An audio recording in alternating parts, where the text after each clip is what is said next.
I want to talk about the secret to doing what you love, finding out about what you want to do for the rest of your life, and living a fulfilling life in general. And that is not to. Oh, hi, Mark.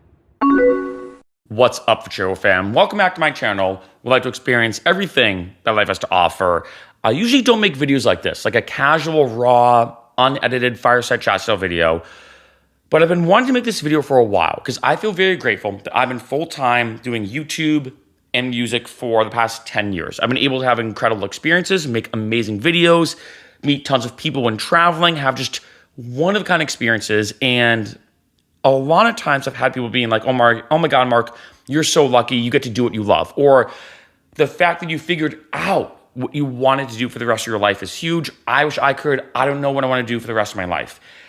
And my best advice I'm going to say right off the bat is not to. Don't try to figure out what you want to do for the rest of your life. Don't try to figure out your dream job. Just in general, focus on what makes you happy and go from there. Because I've been fortunate enough throughout my YouTube experiences, throughout my travels, going to some A-list parties, celebrity parties, these flash events or whatever, and sometimes just being out and about, I've been fortunate enough to meet some of the best people in different industries all across the board. And there's one big thing I've noticed among people who are very successful, whether it's somebody who's an A-lister in their given industry, whether it's music, magic, comedy, acting, whatever, but also someone who just has what might be considered a conventional job and loves it. And that is this. I find, again, throughout all my experiences and meeting a lot of these people who are genuinely fulfilled and love what they do, I've ran this two main ways to be happy in life. Two main ways. One, you do what you love. A lot easier said than done. I think doing what you love is overrated. And I know that sounds hypocritical coming from me where I just said about me doing what I love now. But one, if you think about it, most dream jobs for most people, or most jobs that are very coveted, like, oh, I wish I could do this, are very difficult. Trying to be an actor, trying to be a musician, trying to be a YouTuber, trying to be a TikToker, trying to be a professional gamer or someone who streams on Twitch. These jobs are mind-blowingly difficult, super competitive, not even to mention just getting into it, but making money from it. And as much as it kind of stinks to say, you need to make money. You need to pay bills. You need to, have food on the table, right? You need to maybe care for your kids, whatever your situation is. So doing what you love is very, very difficult, way more difficult. And I think, if anything, the path to doing what you love and making it work, especially financially, is pretty tricky, right? And to mention this too, we hear these stories all the time of people saying, oh, I used to love cooking. It was my passion. And then I became a professional chef. Now I hate cooking. We hear these stories all the time that once you start making money doing what you love, your perception of that thing can change. And sometimes in a positive way, but and sometimes in a negative way. The second way I've found to generally be happy, fulfilled, and do what you love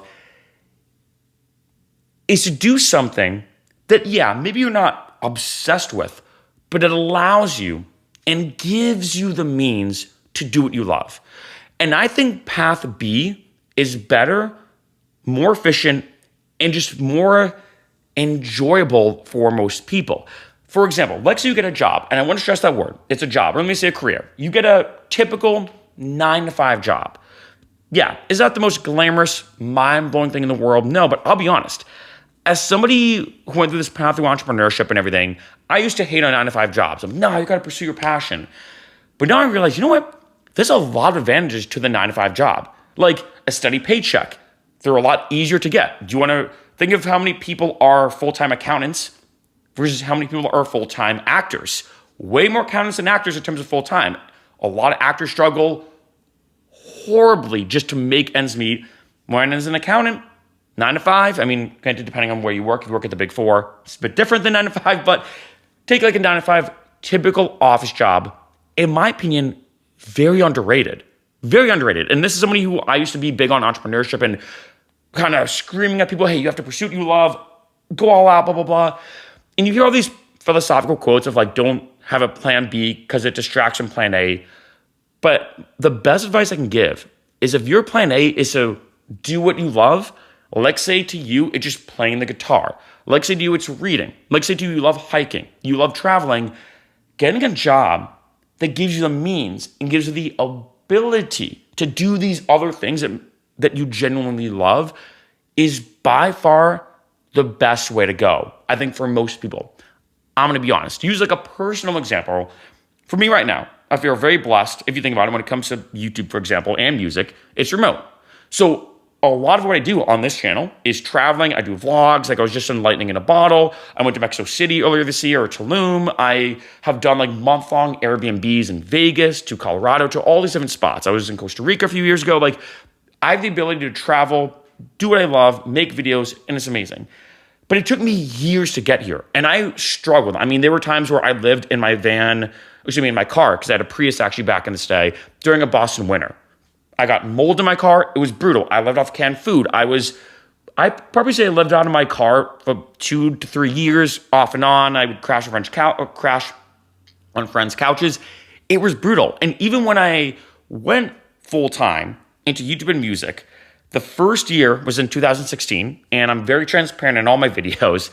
And in 2016, when I lived in LA, I made $17,000 in that year, roughly, give or take. It was difficult, right? I moved into an artist community. I found a way to make it work. Looking back, it was crazy. This is in, again, 2016. It was $550 a month. I lived in a room with multiple other people. It was kind of a blend of like a hostel / creative frat house is the best way I can word it. $550 a month, that included utilities and everything. And I shopped at the dollar store, rest in peace, to be more specific, the 99-cent only store. If you know, you know. Incredible chain. Unfortunately, they did go under as a result of the pandemic. But that's what I did. I spent $4 a day on food, and I was happy.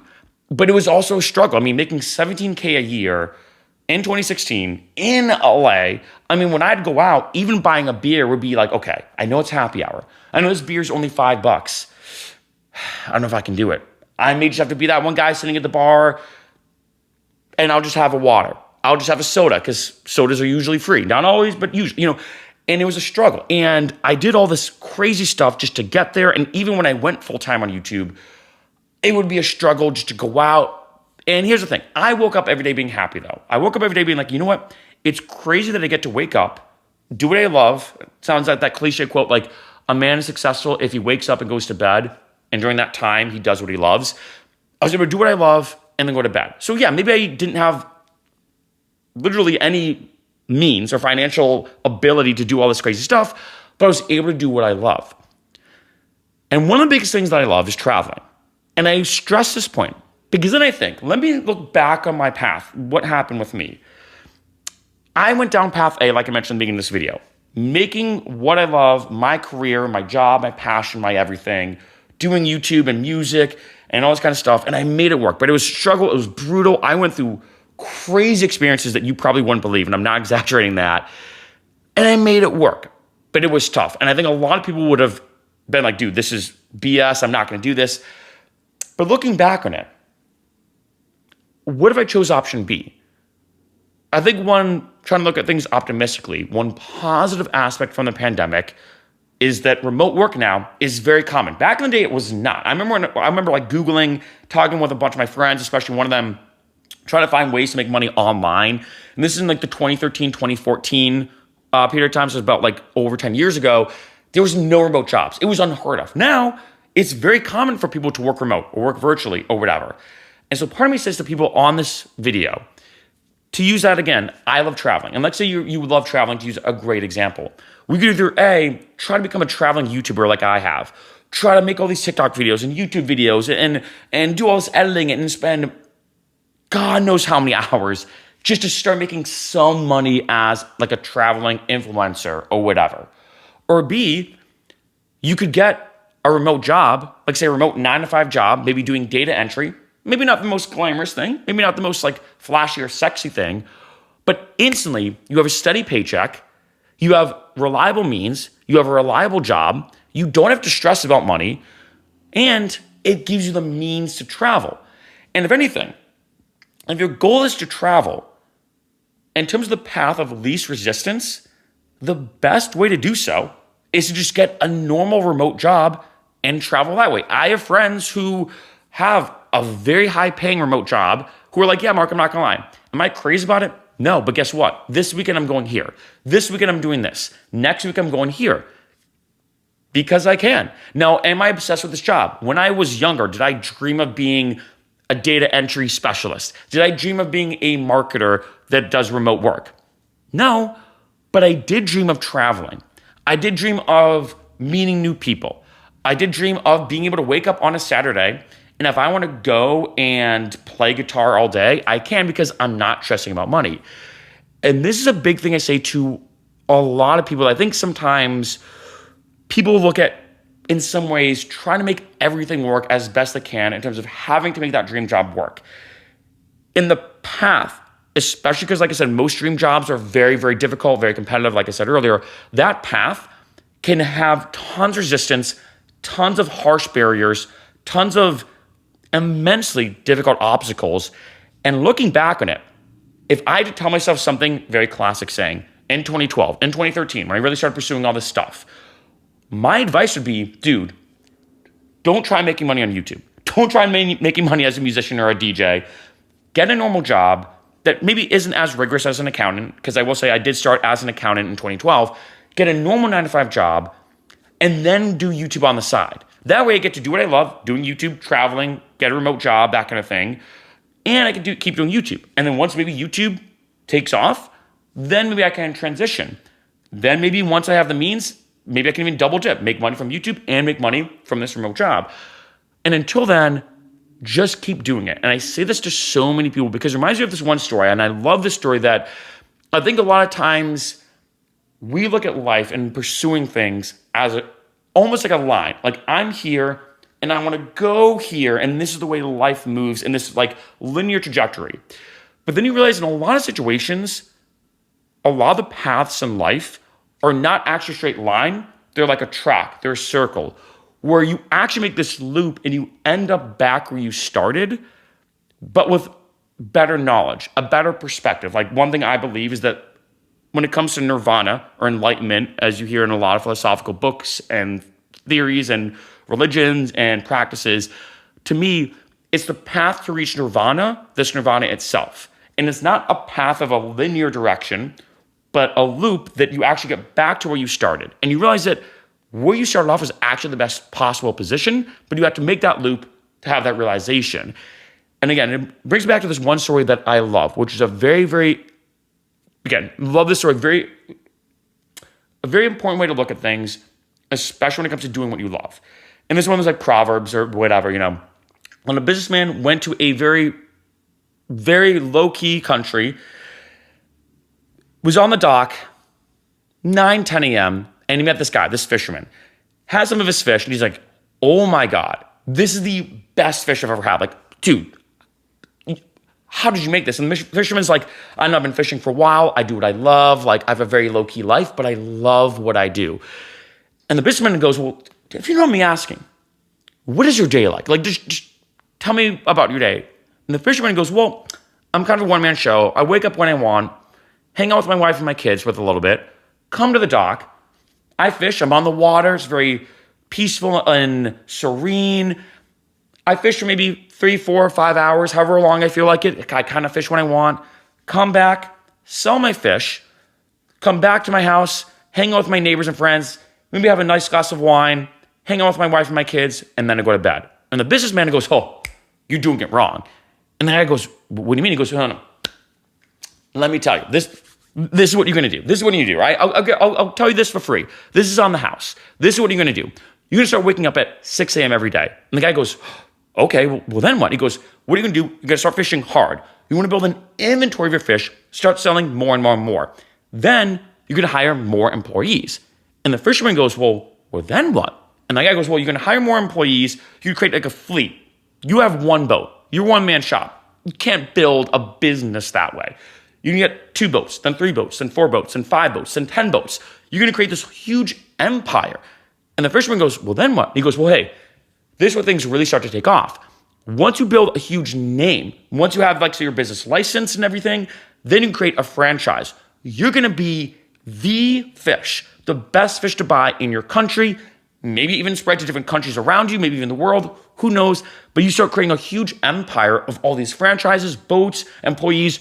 You're going to be that guy. And the fisherman goes, well, then what? He goes, well, here's the best part.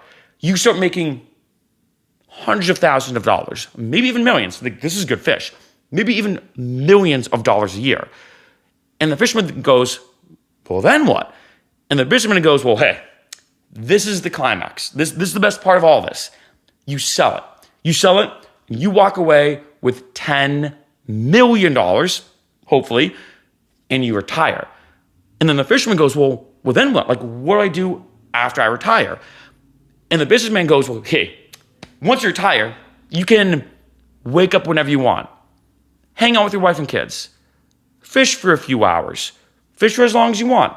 Maybe sell some of your fish because you like doing this, hang out with your neighbors, have a glass of wine, hang out with your wife and kids, and that's what you can do every day. And I think that's an important thing to understand, that sometimes you have this path, this idea of going from point A to point B. I have to make money doing what I love. I have to figure out what I want to do, or all this kind of stuff. But at the end of the day, sometimes you're just pursuing almost a carrot on the stick, where once you do this, then I'll be happy or whatever. And sometimes we have this kind of, I think, existential crisis as humans, that once you start going for this, and you're like, once I do this, then I'll be happy, you never actually fully get there. And it becomes this lifelong pursuit of pursuing, again, that carrot on the stick or chasing the dragon. We just never fully get there. And it's important to understand that when it comes to pursuing what you love and all this kind of stuff, it's not about making this magical, esoteric dream job work sometimes. And sometimes the best way to be happy is to find anything else that gives you the means to do what you love. Because in that way, you can wake up, maybe you're not doing some glamorous, acting, blah, blah, blah, blah job, but you have a secure job that gives you the means to, whenever you want, to be able to travel, play the guitar, read a book, hang out with your family, hang out with your friends, and more. Pursuing what you love, option A, in my opinion, is actually more overrated than most people think. And choosing a job that gives you the means to do what you love sometimes is the best path to live a fulfilling life.